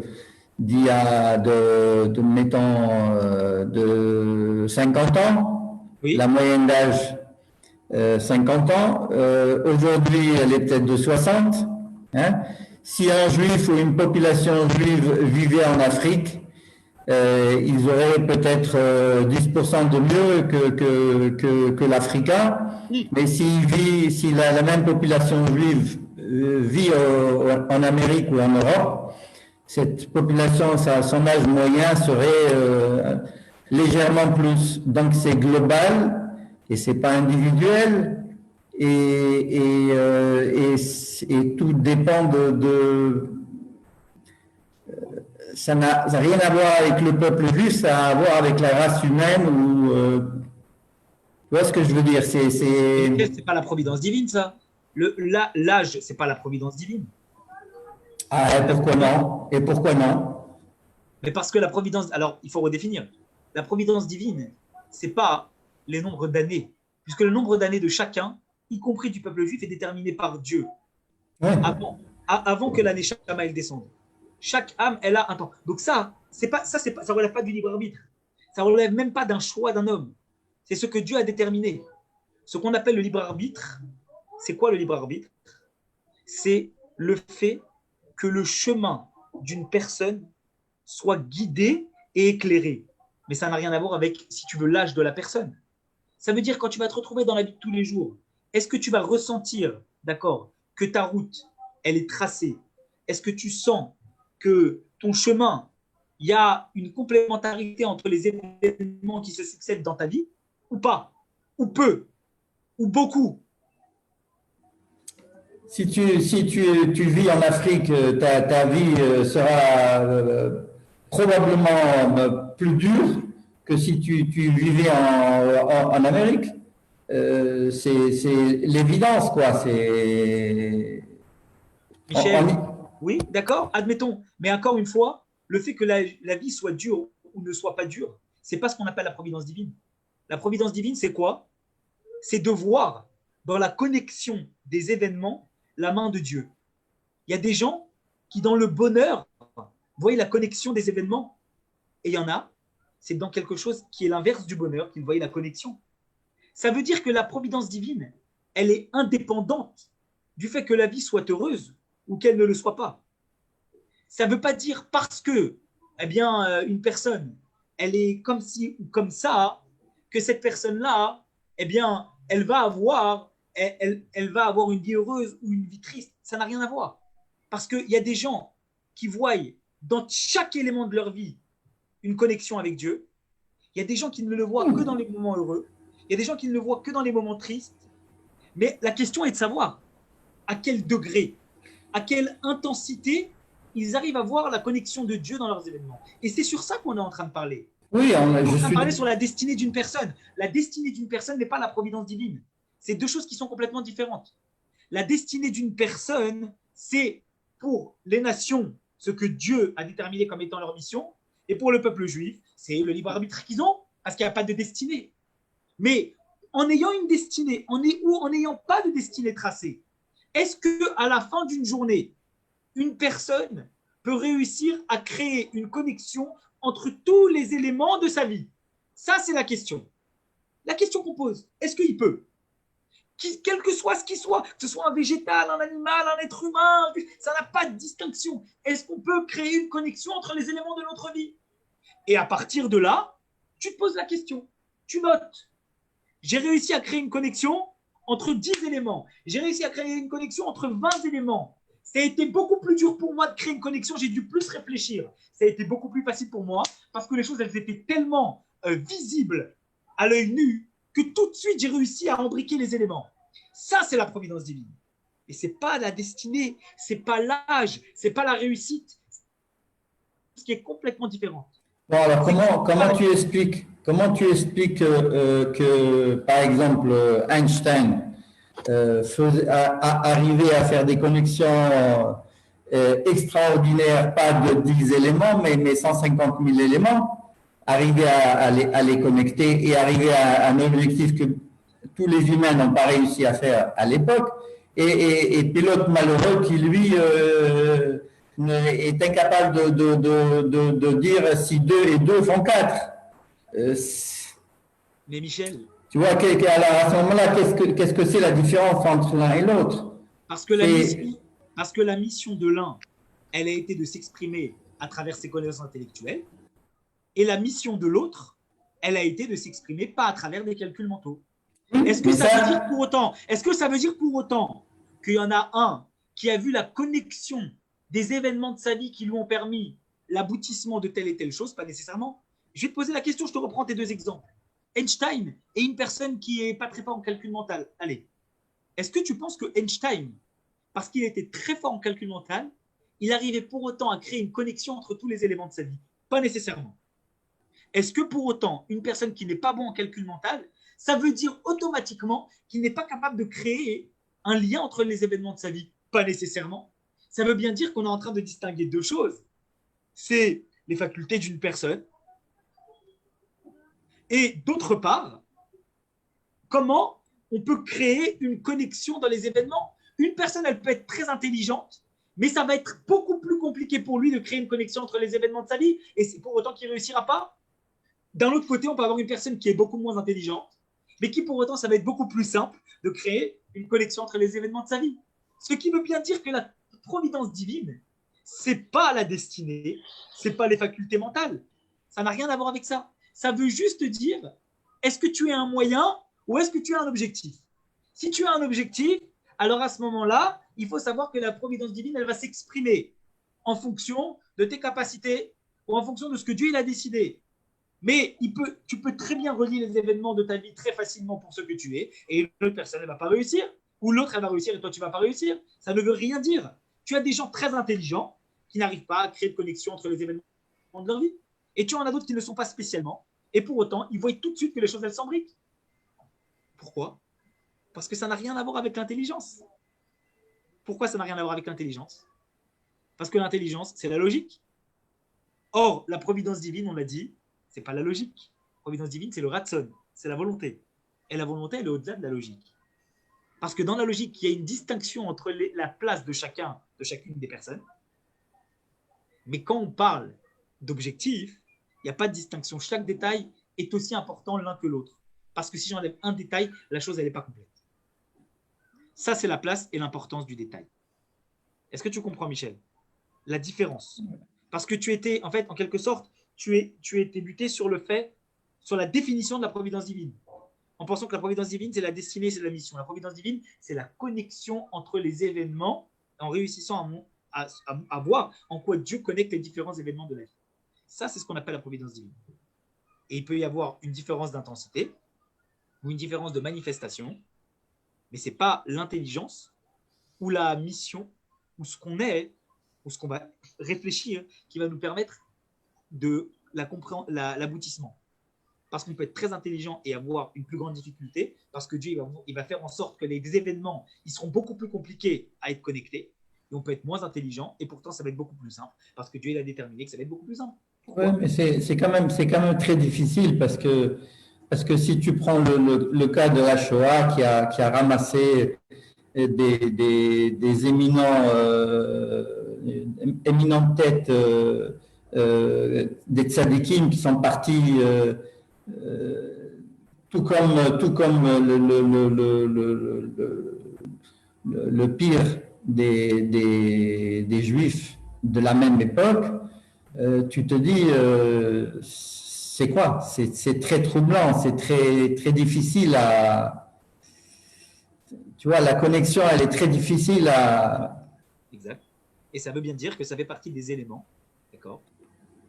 Pourquoi tu as des gens qui sont... Michel, pourquoi tu as des gens qui sont... c'est difficile à dire. Mais tu as des gens qui relativisent la Shoah, tu en as qui ne la relativisent pas. Je ne parle pas, Chazvé Shalom, des négationnistes. Je parle des gens qui connaissent la Shoah. Il y en a qui la relativisent. Relativiser dans la mesure où ils arrivent, en quelque sorte. Tu as des rabbinim. C'est une question. Hein. Tu as des rabbinim qui arrivent à essayer de relativiser dans la mesure où ils arrivent à trouver une place dans le monde à la Shoah. Et tu as des personnes qui n'y arrivent pas. Pourquoi? Pourquoi certains oui, certains non? Et il y en a qui se mentent. Non, ça veut juste dire qu'il y en a pour qui la connexion des événements, elle est peut-être plus simple que pour d'autres. Tout simplement. Donc eux, ils arrivent à avoir une clairvoyance dans la place de la Shoah dans le monde que d'autres n'arrivent pas à avoir. Oui, mais ça voudrait dire avec tout ce qu'on est en train de dire là, c'est comme si Dieu a signé l'accord à Hitler, vas-y et élimine 6 millions de juifs. Tu vois ce que je veux dire? C'est comme si Hitler a eu l'ordre de Dieu, allez, vas-y, exécute. Ça, c'est très difficile à accepter. Tu vois, c'est pas simple. C'est pour ça que le rabbi il a toujours dit il n'y a pas de réponse. Il n'y a pas de réponse. Parce que ça voudrait dire, parce que si on se base sur ce qu'on est en train de dire, que les nations du monde sont le moyen, ça voudrait dire que dans ce qu'il a fait, il a été le moyen de quelque chose. Mais ce qu'on ne comprend pas, c'est comment, ça voudrait dire que ça a été voulu. Et comment ça Oui, c'est-à-dire voilà, ça devient problématique. C'est pour ça que je te dis qu'il y en a qui arrivent. Moi, non. Il y en a qui arrivent par clairvoyance, par connexion, ils arrivent à embriquer les événements, ils arrivent à trouver en quelque sorte en quoi ça a pu être voulu, comment ça a pu être voulu. Et je ne parle pas de négationnistes, je parle de rabbinim. Il y a des rabbinim qui te donnent des explications. Et on dit c'est pas possible, comment ils font pour trouver des explications? Oui, il y a une raison, peut-être. La raison, c'est qu'eux, peut-être, ils font preuve, ils arrivent à voir la connexion entre les événements, ils arrivent à voir en quoi il a fallu passer par là pour arriver à autre chose, et en quoi ça a été voulu. Et il y a la grande majeure partie du peuple juif qui n'y arrive pas. Mais c'est la raison pour Ça veut pas dire laquelle… qu'ils sont plus intelligents que les autres. Oui, mais c'est la raison pour laquelle moi, personnellement, je pense qu'on n'est pas obligé de tout justifier. Je pense qu'il faut laisser Dieu, et l'homme n'est qu'un homme, et Dieu est Dieu. Donc, on n'est pas obligé de savoir les calculs de Dieu et ni expliquer les affaires de Dieu. Et j'estime qu'il y a des domaines où il vaut mieux… On n'est pas à la hauteur de Dieu. Voilà. Mais un être humain, pour trouver sa place dans le monde, il a besoin de pouvoir, pour pouvoir s'affirmer en tant qu'être humain, il a besoin de savoir ce qu'on attend de lui. Et pour savoir ce qu'on attend de lui, s'il est dans la bonne voie ou qu'il n'est pas dans la bonne voie, alors à ce moment-là, il a besoin de sentir qu'on est présent. Je te donne un exemple, Michel. Quelle est la différence entre un devoir qu'on donne à un enfant à faire et il y a un surveillant qui est derrière, ou un devoir qu'on donne à un enfant à faire et il est livré à lui-même, sans correction? Pourquoi l'école et pas le CNED? Pourquoi l'école et pas l'enseignement à distance? Parce que l'école, on accompagne. L'enfant, il se sent accompagné. Avant un contrôle, pendant un contrôle, après un contrôle, alors que le CNED, il est livré à lui-même. Pourquoi on dit que l'école, c'est plus simple que l'université? Parce qu'à l'université, un enfant, il est livré à lui-même, alors qu'à l'école, il est accompagné. Ça veut donc dire que quand tu accompagnes une personne, automatiquement, tu lui facilites la tâche. Mais quand tu ne l'accompagnes pas, automatiquement, tu lui compliques la tâche. Comprendre la providence divine ne veut pas dire interpréter les actions de Dieu. Comprendre la providence divine, ça veut dire réussir à comprendre en quoi nous sommes accompagnés par Dieu. Parce que si tu arrives à comprendre la connexion entre les événements de ta vie, c'est là réellement que tu arrives à voir comment Dieu t'accompagne. Tu comprends que Dieu, il a fait en sorte qu'il t'arrive ça et ça et ça et ça pour que tu arrives là. Et là, tu dis, Dieu m'accompagne, Dieu guide mes pas. Donc, ça te permet encore plus de continuer sur la voie. Tu te sens rassuré, tu te sens porté. Le but n'est pas d'interpréter Dieu. Le but, c'est juste de comprendre la place que l'être humain il a. Et pour comprendre cette place-là, il a besoin de savoir comment Dieu l'accompagne. Parce que si tu sens… Oui, mais si tu dis qu'une feuille, lorsqu'elle elle tombe et elle fait ces mouvements-là pour arriver au sol, et ça, c'est des dieux qui décident sa trajectoire. Franchement, je crois que j'ai du mal à comprendre comment on peut arriver à ce raisonnement. Pour moi, c'est impossible. Il faut être vraiment le copain de Dieu, vraiment chuchoter avec Dieu comme ça intimement pour savoir quelle est la trajectoire de la feuille. Mais on n'a pas dit qu'on maîtrisait la trajectoire. On a dit que la trajectoire de la feuille, elle est guidée par Dieu. Ah oui, mais… Excuse-moi, une personne… D'où on peut sortir ça? Une personne qui calcule l'équation de la trajectoire, c'est elle qui pense qu'elle est au même niveau que Dieu. Mais une personne qui dit c'est Dieu qui calcule les mouvements de la trajectoire d'une feuille, ça veut dire automatiquement qu'il s'abaisse devant Dieu. Donc, dire que Dieu il calcule les mouvements de la trajectoire d'une feuille, c'est pas être en train de dire je me mets au niveau de Dieu, c'est au contraire. Se soumettre devant Dieu et dire tu calcules tout, tu fais tout. En quoi c'est compliqué pour une personne de se dire que chaque chose qui lui arrive dans sa vie, c'est Dieu qui le connecte? Michel, est-ce que tu en es convaincu ou pas? Ben, bien sûr. D'accord. Alors pourquoi pour toi et pas pour une feuille? Le vent, qui est-ce qui l'a créé? Le vent, qui est-ce qui l'a créé, Michel? C'est Dieu. La feuille, qui est-ce qui l'a créé? C'est Dieu. Tu sais que Dieu, il nous crée à chaque instant.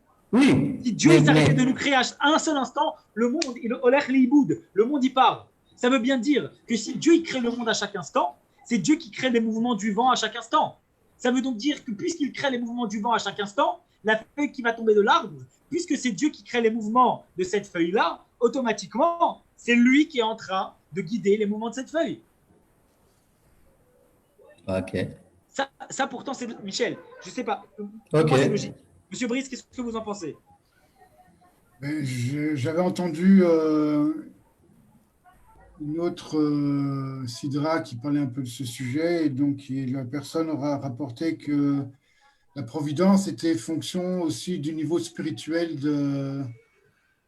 du sujet, que ce soit au niveau minéral, végétal ou humain ou juif. Et ça rejoint un peu l'idée de cette sidra, ce que vous êtes en train de nous dire. D'un autre côté, sur la providence au bas niveau, c'est-à-dire un niveau moins spirituel, on parlait de feuilles. Mon idée est de dire que la création du monde matériel était faite à Bereshit et guidée ensuite par les lois de la nature, c'est-à-dire une providence indirecte de Dieu sur la nature, et qu'au niveau spirituel, il y a effectivement une providence, comme vous le dites, à tout moment, une création permanente, mais qui est liée aux éléments spirituels et pas aux éléments naturels.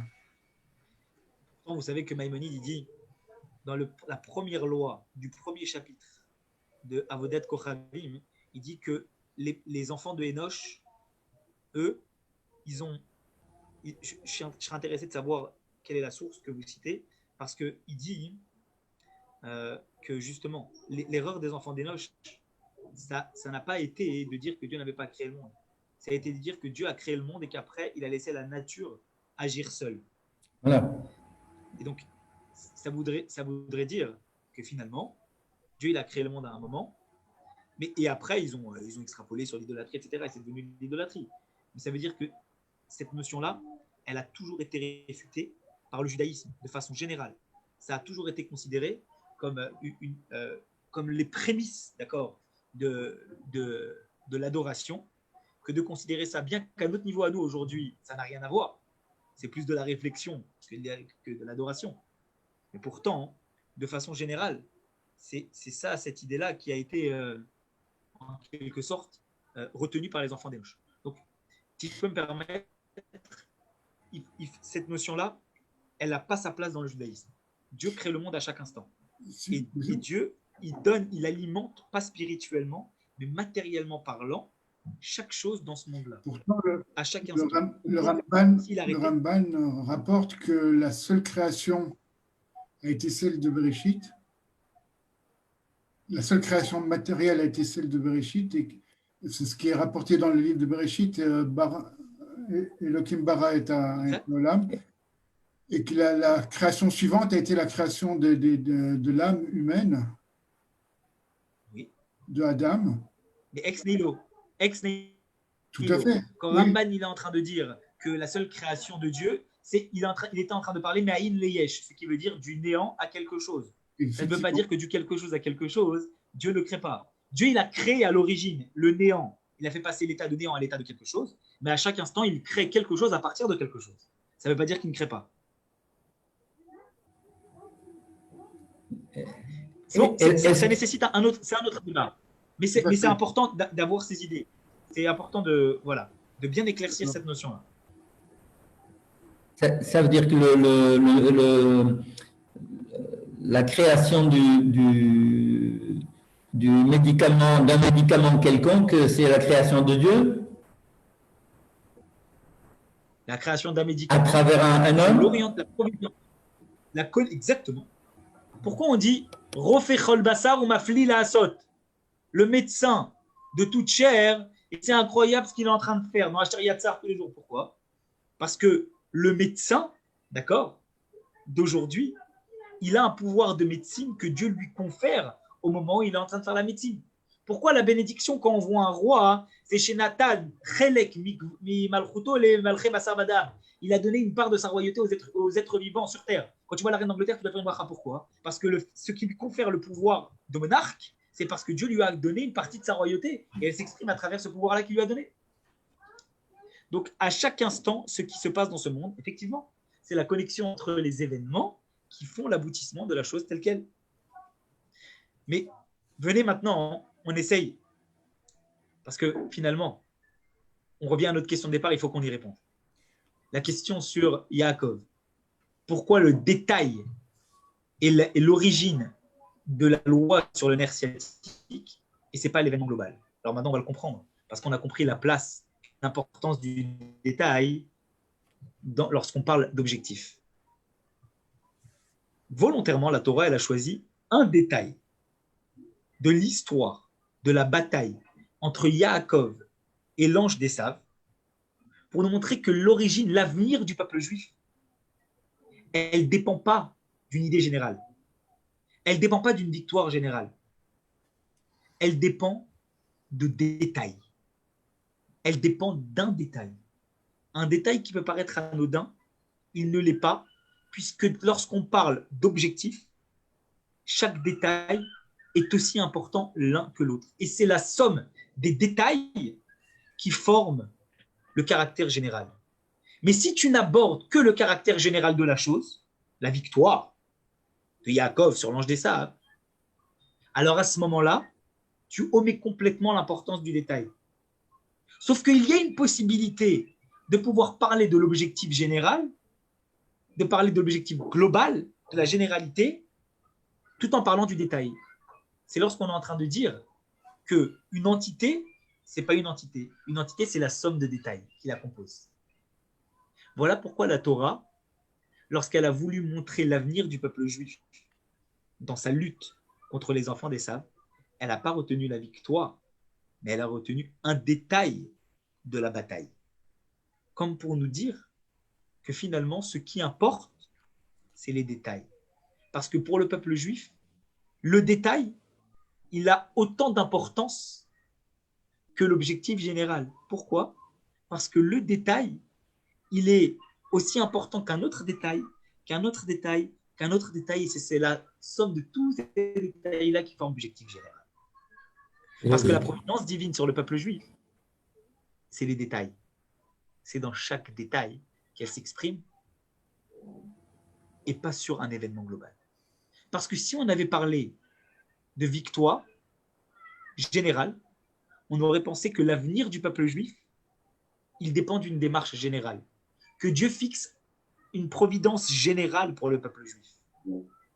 Mais puisque l'histoire de Yaakov et l'ange d'Esav est prémonitoire sur l'avenir du peuple juif et sur le fait que Dieu va guider les pas du peuple juif, alors il a fallu montrer comment un détail de cette histoire permet de comprendre et d'aboutir à une mitzvah, c'est-à-dire à la Torah.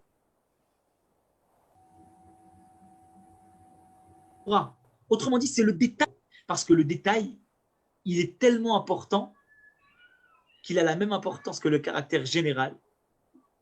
Et à ce moment-là, il a entièrement sa place, au point que la providence divine, elle ne dépend pas de l'importance d'un événement, mais elle dépend des détails qui la composent. Chacun, indépendamment les uns des autres, il a son importance.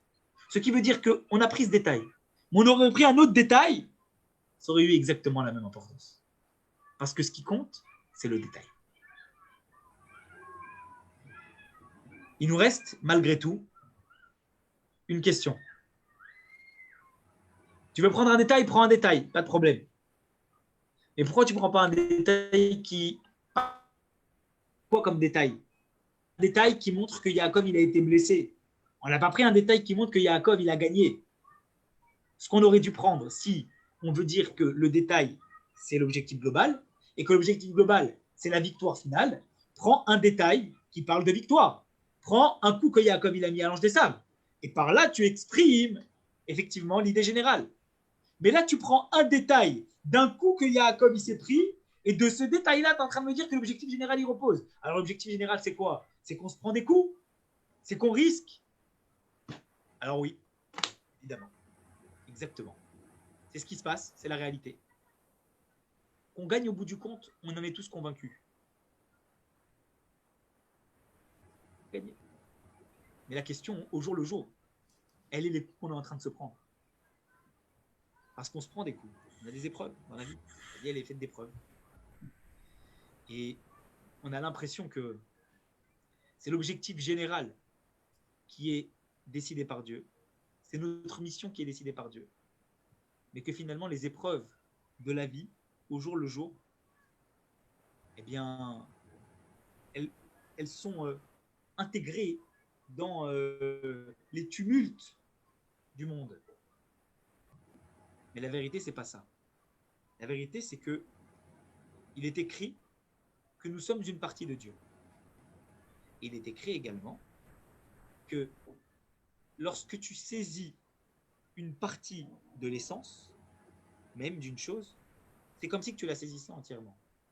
Si vous ne prenez pas les rayons du soleil, comme on a parlé de la splendeur de la ville, vous vous souvenez, on a parlé de la splendeur de la ville il y a la semaine dernière. On avait dit la splendeur de la ville, c'est quoi? C'est le soleil. La différence entre les rayons du soleil et le soleil, c'est quoi?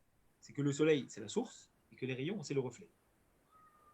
Si je prends un morceau du soleil, pas les rayons, le morceau du soleil, il brûle avec la même intensité que le soleil entièrement. C'est la même température. Un morceau de soleil, c'est exactement la même intensité, la même température que le soleil. Pourquoi? Bien parce que une partie de la source, je saisis la source en entière. C'est la même chose. C'est exactement la même chose. Nous, on a l'impression que l'épreuve, c'est un événement indépendant. C'est un détail qu'il faut sortir du lot. Mais si le détail, on comprend que le détail, même qui a l'air contraire, parce que c'est une épreuve à l'objectif général, ça rentre dans le schéma d'ensemble de la providence divine, on comprend que chaque détail, il a son importance. Et que le détail du coup qu'on peut prendre, il a exactement la même importance que le détail de la victoire qu'on va obtenir. Sauf que l'un, on risque de le percevoir mal et que l'autre, on risque de le percevoir bien. Pourquoi? Parce que l'un, je vois directement que Dieu m'aide, et dans l'autre, j'ai l'impression que Dieu me tape dessus. J'ai l'impression que Dieu ne m'aide pas. La preuve, c'est que je me prends un coup. Mais si à tatofes bebiksato, alors à tatofes bechulo, si lorsque tu saisis une part, c'est comme si tu étais en train de saisir l'ensemble de la chose, alors à ce moment-là, tu comprends que cette épreuve-là, c'est aussi la providence divine. C'est aussi Dieu qui a fait en sorte que cette chose-là, elle t'arrive de telle et telle façon. Comme la vie. Et si, dans l'histoire de Yaakov, on avait utilisé un détail de victoire, on aurait pensé que la providence divine, elle ne réside que dans les détails de victoire du peuple juif. Mais pour nous montrer que la providence divine, elle est même dans les épreuves que nous vivons au jour le jour, parce que c'est ça qu'on a besoin de savoir. Dans la victoire, c'est une évidence que Dieu est avec nous. C'est dans l'épreuve que la question, elle réside. Mais Dieu, ce qu'il veut à travers la Torah, c'est nous renforcer. Et comment il décide de nous renforcer? En prenant un détail d'une blessure, pour nous dire que le détail de la blessure, c'est aussi la providence divine. Comme pour nous dire que les épreuves qu'on a au jour le jour, c'est aussi la providence divine. C'est aussi Dieu qui guide et qui fait en sorte qu'on passe par telle et telle épreuve. Et qu'on se relève, parce qu'il nous donne les forces nécessaires de se relever à travers ça. Et si on prend conscience de ça, alors à ce moment-là, on comprend tout de suite que chaque chose, elle dépend de Dieu. Et on relativise chaque chose qui nous arrive. Et on ne voit pas la chose négativement, mais on la voit positivement parce qu'on voit la main de Dieu derrière. Et à ce moment-là, on avance. Ça, c'est la raison pour laquelle le guide anaché, qui est une mitzvah tellement importante, que tout le peuple juif observe. Il n'y a personne qui remet en cause le guide anaché. Vous avez vu? Personne ne remet en cause ça. Ça n'existe pas. Le juif, il observe ça, le guide anaché. Il n'y a personne qui va s'amuser à aller manger un nerf satique. C'est une mitzvah que tout le monde fait. Quand on mange de la viande cachère, on mange tous de la viande cachère. On mange tous de la viande cachère, on ne mange pas le guide anaché. Pourquoi? Parce que cette mitzvah, elle est prépondérante pour comprendre que le peuple juif, dans ses victoires, Dieu l'aide, Dieu le guide, mais dans ses épreuves, Dieu le guide aussi. Et c'est pour ça que c'est un événement, pas d'une défaite, mais d'un coup porté à Yaakov, qui représente l'avenir de la mitzvah pour nous montrer comment la providence divine de Dieu, elle nous accompagne à chaque instant. Alors, si Dieu veut qu'on n'ait jamais d'épreuves, mais même si on a des épreuves, il faut savoir que Dieu guide nos pas. Et tout dépend du regard qu'on a sur la chose. Si on a un regard positif sur la chose, alors à ce moment-là, on va pouvoir annuler complètement cette épreuve-là. Et je souhaite à tout le monde de pouvoir avoir un regard positif sur chaque événement de la vie et de pouvoir voir comment Dieu y connecte les éléments de vie, parce que c'est tellement agréable de voir quand on finit une journée, ou même à chaque instant de notre journée, se poser quelques minutes et voir comment Dieu il nous aide. Les événements heureux et les événements un petit peu moins heureux, mais de voir comment les choses sont connectées. Que Dieu puisse en sorte de nous donner les bonnes lunettes pour pouvoir voir comment chaque événement de notre vie, elle est connectée, parce que l'intensité, elle est extrême et la manifestation, elle est également extrême. Hazak, David, bravo. Voilà, mes amis, pour ce cours, on a dépassé le temps. Je m'excuse, mais c'est un sujet qui est tellement important, le sujet de la providence divine, qu'on était obligé de discuter. Non, non, c'est très bien, très bien. Bah, au prochain. Merci David pour ce cours complètement essentiel. Tu nous as donné des réponses extraordinaires. Merci beaucoup, je suis à votre disposition s'il y a des questions, maintenant ou en privé, et on n'hésite pas à en parler. Si Dieu veut, sinon, ce soir, il y a un cours de Rambam sur les lois de Yom Kippour à 21h. Et sinon, on se retrouve lundi prochain pour un nouveau thème sur une nouvelle paracha, si Dieu veut. Merci, merci David. Bonne journée. N'hésitez pas à inviter les gens à venir et à nous rejoindre, parce que je suis sûr que plus on est, plus on va pouvoir approfondir et vivre les choses pleinement. Si vous avez 5 minutes, j'aimerais bien approfondir un peu Bien sûr. Avec plaisir. la discussion qu'on a eue il y a 5 minutes. Avec plaisir. D'accord. Donc, on parlait de création unique et de création permanente. Dans Bereshit, le verbe de créer est juste au départ bara Elohim. Olam. Et ensuite, on ne parle plus de création jusqu'au moment de la création de l'âme divine, de l'âme humaine. Dans les prières, on fait toujours référence à, par exemple, à Yotzer Or ou Vorer et à Rocher. On parle de la création de l'absence de pardon? De l'obscurité, la création. De l'obscurité, voilà. On parle de la création de l'obscurité, mais on parle de la production de la lumière. On ne parle pas de la création de la lumière. Parce qu'il semblerait que la lumière est issue est produite de L'absence de… Justement pas. Au départ, l'obscurité est une essence en elle-même, a une réalité en elle-même, et par le développement de la matière guidée par les lois de la nature, la lumière est produite. Maintenant, il y a l'aspect de la présence de la providence divine et de la permanence de Dieu dans tous les événements du monde. Mais est-ce qu'on parle là de création? C'est la question que je me pose. Alors, j'ai compris toute l'idée, mais je n'ai pas compris la fin. La question, c'est est-ce que la providence divine, c'est une création? Non. Dans Bereshit, on parle de création oui. Et après, au Réchit, effectivement, au Réchit. Ensuite, on parle aussi de création spirituelle pour l'âme humaine. Maintenant, dans le développement du monde, de l'univers, il y a la notion de la présence ou de la création permanente de Dieu, telle que vous l'avez indiqué, vous. À travers l'homme, quoi. C'est ça que tu veux dire. Non, pas à travers l'homme. La providence, il me semble être c'est la gouvernance de Dieu sur le monde, au travers…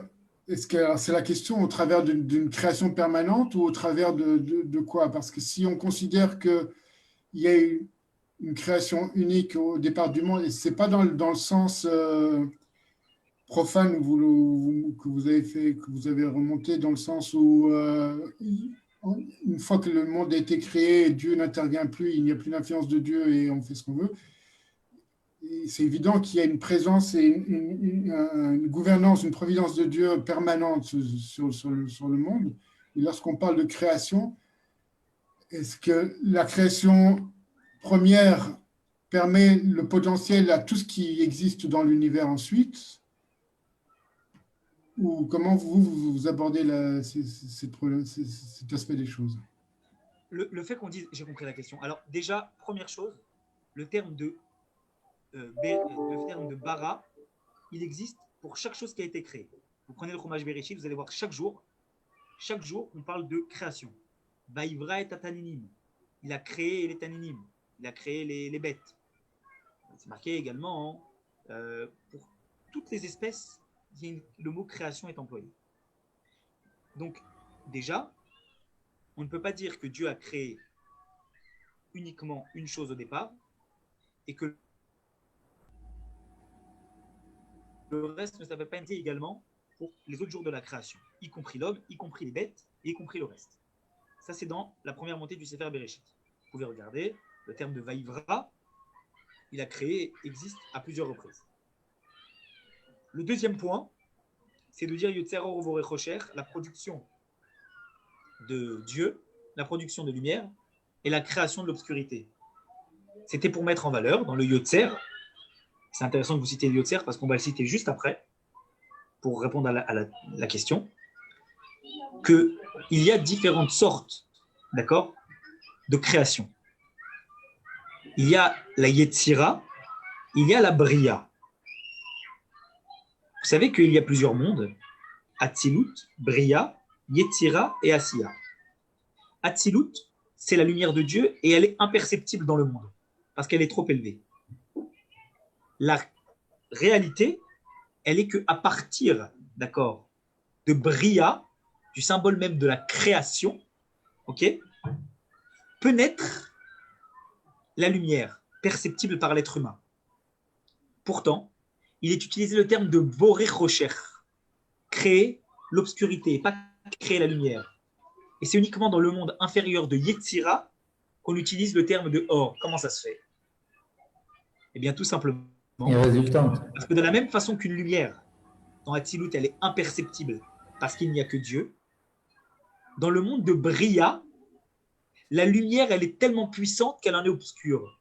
Imaginez, essayez de regarder le soleil. Vous ne pouvez pas regarder le soleil. Pourquoi? Parce que quand la lumière, elle est trop puissante, il n'y a que l'obscurité dans vos yeux. Vous ne voyez rien. On ne peut pas voir quand la lumière est trop puissante. C'est comme pour dire Yotzer Or, à partir de quand le Or, il est perceptible comme lumière et pas comme obscurité, c'est à partir du monde de Yetzira. Par contre, le Rocher, lui, il est perceptible dès le monde de Bria. La preuve, c'est que l'origine de la lumière, elle n'est pas indépendante de l'obscurité, mais elle est une avec l'obscurité. La preuve, c'est que Dieu il a séparé l'obscurité de la lumière dès le premier jour. Ça veut donc dire que ces deux notions-là, elles existaient déjà à l'origine. Ça veut donc dire, quand on dit que le monde il était tohu-bohu, que l'obscurité était là. Ça veut donc dire que l'obscurité, c'est la lumière. Sauf que la lumière perceptible est appelée lumière et que la lumière imperceptible est appelée obscurité. Et c'est exactement ce qu'on vient de dire avec l'épreuve dans notre cours d'aujourd'hui. L'obscurité, c'est la lumière imperceptible. L'épreuve, qui a l'air obscure, c'est une forme de lumière, mais elle est imperceptible par l'être. Alors, ça, c'est la définition de Yotzer Or ou Boré Rocher. Le Or est perceptible dès le monde de Yetzira, alors que le Rocher est déjà Rocher dès le monde de Bria, puisque la lumière est créée dans le monde de Bria, mais elle est comme une obscurité dans le monde de Bria. Ça, c'est Yotzer Or ou Boré Rocher. Maintenant, j'en arrive à la troisième, à la que vous avez posée. Vous avez cité le Yotzer, le début du Yotzer. Je m'excuse, je vais partir dans quelques minutes. Pourquoi? Parce que je dois aller au lunch à Mollard et ils m'attendent là-bas. C'est pour ça. Pas de souci. Je finis sur cette réponse et après, je serai ravi de. C'est tellement intéressant qu'on peut en parler des heures. Mais j'aimerais quand même, voilà, juste répondre à ça. Vous avez cité le Yotzer. Dans le Laquel Baruch, on dit Laquel Baruch, Neimotitenu, vous savez, qu'est-ce qu'on dit? Bechol Yom Tamid Maaseh Bereshit. Que chaque jour au quotidien, il crée le monde. Donc déjà, dans le même Yotzer où c'est marqué Yotzer Rocher, un peu plus loin, on dit que Dieu recrée le monde à chaque instant. De quelle façon il recrée le monde? C'est la question que vous avez posée. En fait, la providence divine veut dire que nous sommes connectés à Dieu, n'est-ce pas? Ce qui veut donc dire que Dieu, il nous alimente à chaque instant, puisqu'on est connecté à lui. Quand on parle de création ex nihilo, on est en train de dire qu'il n'y a rien et qu'on crée. Mais lorsqu'on est en train de dire que Dieu, au quotidien et à chaque instant, il recrée le monde, c'est qu'en fait, il nous alimente à chaque instant. Et s'il arrête de nous alimenter, c'est comme s'il débranchait le tuyau. Et s'il débranche le tuyau, on n'est pas connecté à lui. Et si on n'est pas connecté à lui, alors à ce moment-là, on n'est plus rien. Voilà pourquoi chaque créature bénéficie de la providence divine. Parce qu'en bénéficiant de la providence divine, ça veut dire qu'on est alimenté par lui. Et si on est alimenté par lui, ça veut dire en quelque sorte que s'il stoppe l'alimentation, la création n'existe plus. Donc c'est comme si qu'il nous recrée à chaque instant, parce qu'il nous alimente à chaque instant. Oui, dans le sens dont vous l'expliquez, je l'entends bien de cette manière-là. Oui. Et quand on parle de Bria, pardon, c'était pour moi c'est du Tovebou, il y a l'énergie et puis la matière en fait. Donc là vous parlez d'alimentation, donc c'est pour maintenir la force qui maintient le monde. Et ça c'est quoi? C'est ce qui se passe. Maintenant il y a l'intensité. Quand on dit Bechol Yom Tamid Maaseh Bereshit, on ne dit pas Bechol Yom Tamid Hashem bara et haolam. Il n'y a pas le terme de Bria, il y a le terme de Maaseh Bereshit, le terme de Asiya, le terme de faire. Donc de faire la création. Ça veut donc dire que chaque jour, Dieu, dans le monde de Asiya, c'est-à-dire dans le monde matériel tel qu'il est, avec nos yeux matériels, Akadosh Baruch Hu, il utilise la même intensité qu'il a utilisée au moment de la création, ce qui vient complètement réfuter la théorie du Big Bang, qui dirait qu'il y a eu une réaction au début de la création et qu'ensuite, ce sont des choses qui se sont enchaînées, mais à un degré moindre que ce que c'était à l'origine. Mais ce qui veut dire qu'à chaque instant, lorsque Dieu il alimente, ce n'est pas qu'il alimente à un degré moindre qui a été utilisé au moment de la création du monde, avec la même intensité qu'il a utilisée au moment de la création du monde, avec la même intensité, il nous alimente. C'est ça, Bechol Yom Tamid Maaseh Bereshit. On en reparlera encore, je pense. Avec grand plaisir. Shabbat shalom à tout le monde. Et en tout cas, une discussion très intéressante. Je vous souhaite plein de bonnes choses et plein de bonnes nouvelles à tout le monde. Des bonnes nouvelles. Allez, Shabbat shalom. Shabbat shalom. Shabbat shalom.